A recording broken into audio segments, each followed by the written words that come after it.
Olá, eu sou o escritor Wisner Fraga e aqui no canal Acontece nos Livros eu comento a prosa produzida por autores brasileiros contemporâneos. Conheça a nossa literatura, inscreva-se no canal.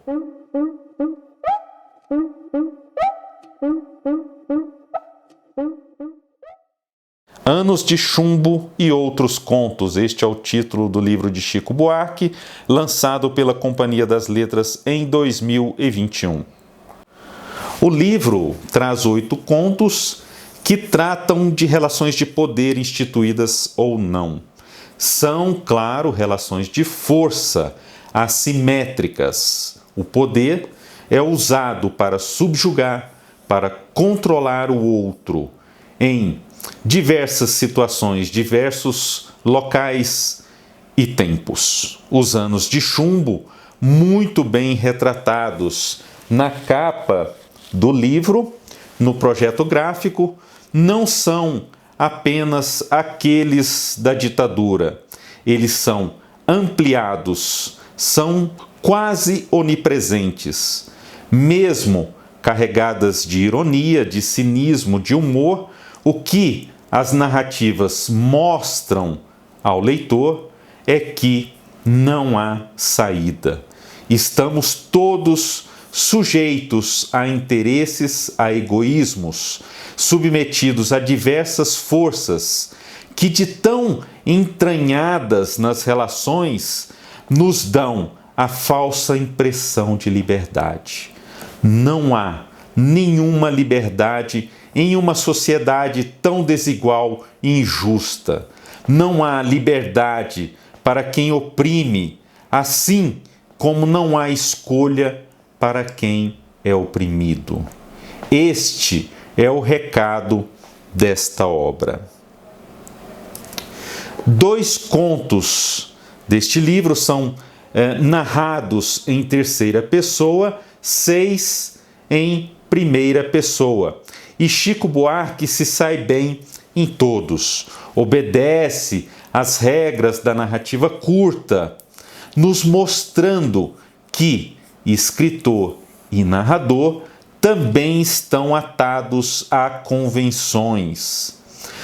Todos os contos usam verbos no passado, trazendo um ambiente de recordações, como se todo o mal estivesse apenas lá atrás. O leitor cai direitinho nessa armadilha.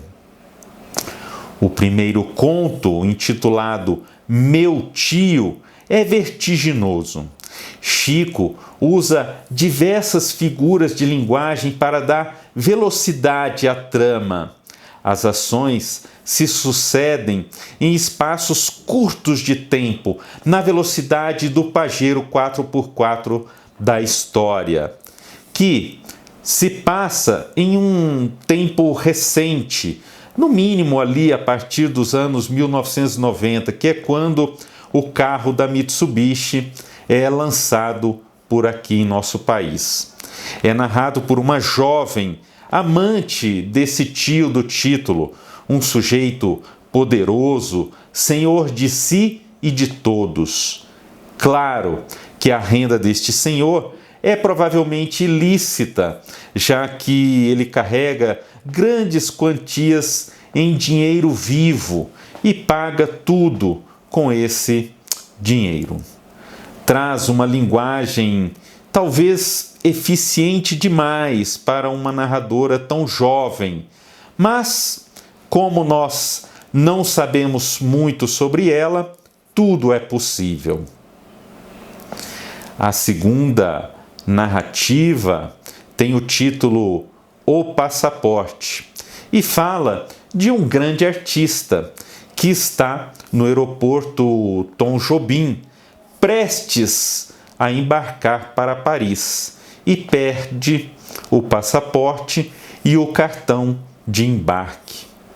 Um inimigo deste grande artista encontra os documentos e, claro, os joga no lixo. Ambos são poderosos, ambos tentam, nessa queda de braços, a vingança. Uma vingança jamais possível, uma briga em que inocentes são os únicos que pagam. Os Primos de Campos, o terceiro conto, narra a história desses primos do título que vêm passar as férias com a família do narrador, que começa a narrativa lembrando dos tempos e que ainda era muito criança, com 5, 6 anos, e avança até a juventude, a fase adulta. O tema do meio-irmão, caro a Chico Buarque, reaparece aqui, mas também outras questões profundas, como o tráfico, as milícias, o racismo e a corrupção. O quarto conto, Cida, narra a história de uma moradora de rua que se torna amiga do narrador. Uma história triste, mas profundamente sensível. No quinto conto, Copacabana, Chico Buarque faz uma homenagem a artistas que admira: Pablo Neruda, Jorge Luiz Borges, Ava Gardner, John Huston, Richard Burton, Romy Schneider, Alain Delon, entre outros. Utilizando de técnicas do realismo mágico e mostrando que a lembrança está sempre corrompida pela imaginação, como se os lapsos de memória devessem ser socorridos por fantasias. Um texto muito bonito.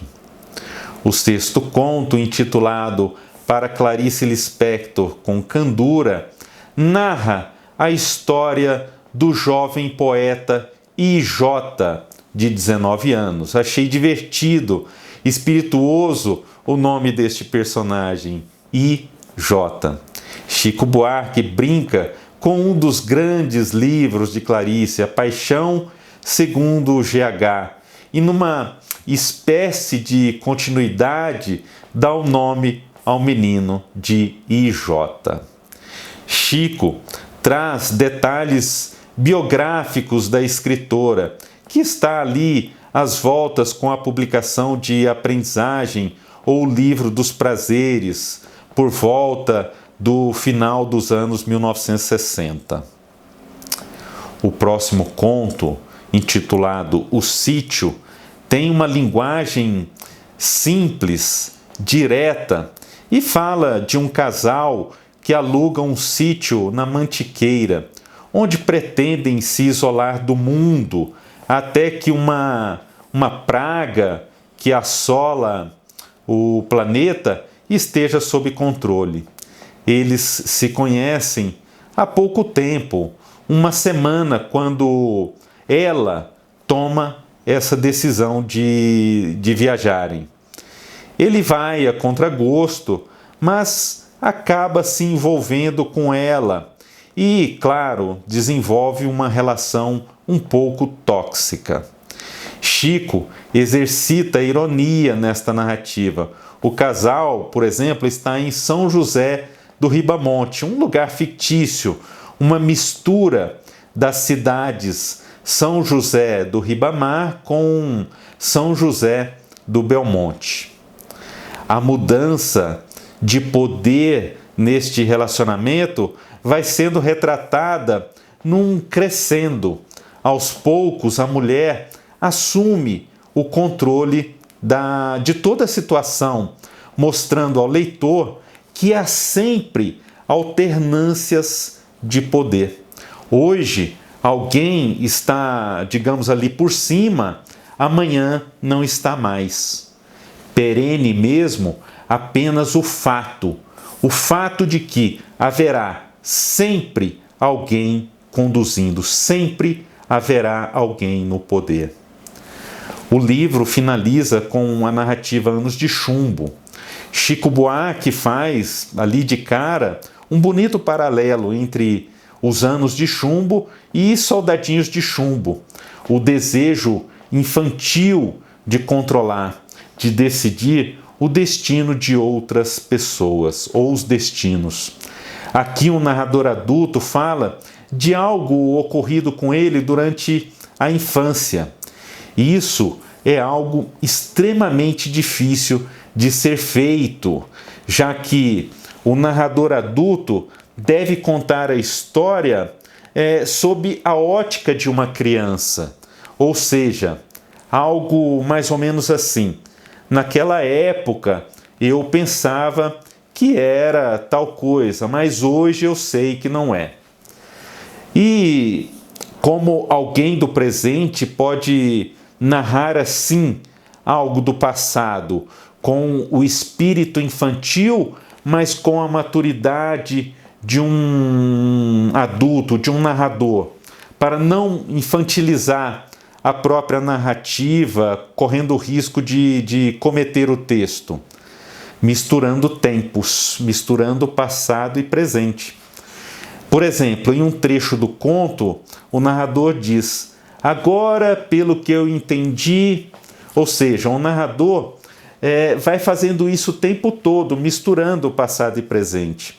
Ademais, o leitor é enganado, o leitor é levado a pensar que a criança é ingênua, que não sabe exatamente o que está acontecendo ao redor, não intui a violência que está logo ali ao seu lado, não intui sobre as inúmeras traições. O final surpreendente revela ao leitor que não é nada disso.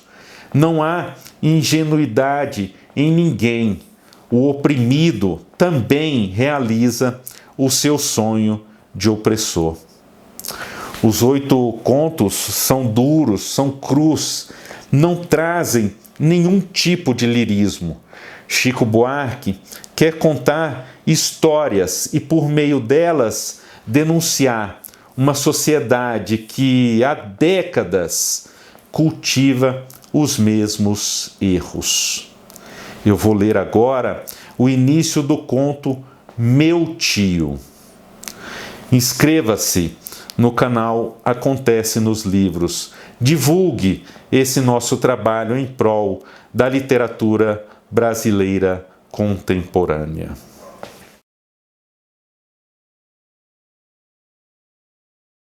Meu tio veio me buscar em casa com seu carro novo. Ele não costumava subir, mas dessa vez trazia uma encomenda para minha mãe. Como sempre acontece nessas situações, papai fingiu que estava dormindo no quarto. Mamãe recebeu meu tio com 2 beijinhos, ofereceu café, água, pão de queijo, mas lá em casa ele ficava irrequieto, não se instalava. Os beijinhos da chegada já valeram como despedida, e mal tive tempo de catar a bolsa. Meu tio parecia menor sem os óculos escuros, que só tirou para descer os 2 lances de escada de lâmpadas quebradas. Reclamou do elevador, que vive enguiçado, mas até o fim do ano pretendia nos mudar para um apartamento melhor, num bairro melhor. Minha mãe faria beicinho, pois desde criança a mana era orgulhosa e turrona, mas acabaria por ceder. Meu pai nunca recusaria um upgrade, segundo meu tio, e eu seria a mais felizarda por morar perto da praia. O carro novo era um SUV Pajero 4x4. Todo branco e grandalhão, feito uma ambulância, ocupava a calçada inteira em frente ao meu prédio. Quem quisesse passar por ali tinha que descer para a rua e caminhar uns 5 metros rente ao meio-fio. Por isso, quando nos viram, os passantes mais velhos fizeram cara feia. Meu tio sempre repetia que a inveja é uma merda, mas a meninada da rua admirava verdadeiramente os carros dele, desde o dia em que ele apareceu com um Mini Cooper conversível. Agora, eles vinham acompanhando nossa marcha lenta pelas ruas estreitas do bairro. Alguns iam na frente como que abrindo caminho, balizando nossa passagem entre carros velhos e carcaças de carros mal parados nos 2 lados da rua. Quando desembocamos na avenida, festejaram com palmadas na carroceria. Mas foi dentro do túnel que meu tio tirou o atraso. Desenvolveu 120, 140 por hora, costurando de uma faixa a outra com a mão pesada na buzina. Só largou da buzina ao ar livre, onde ela não surtia tanto efeito. Meu tio parou para abastecer num posto da lagoa. Mandou encher o tanque com diesel. Depois fechou a janela e ligou o som num volume impressionante. Cada batida do funk era como o coração bombeando forte. Parecia que a massa de ar inflava dentro do carro a ponto de explodir os vidros blindados.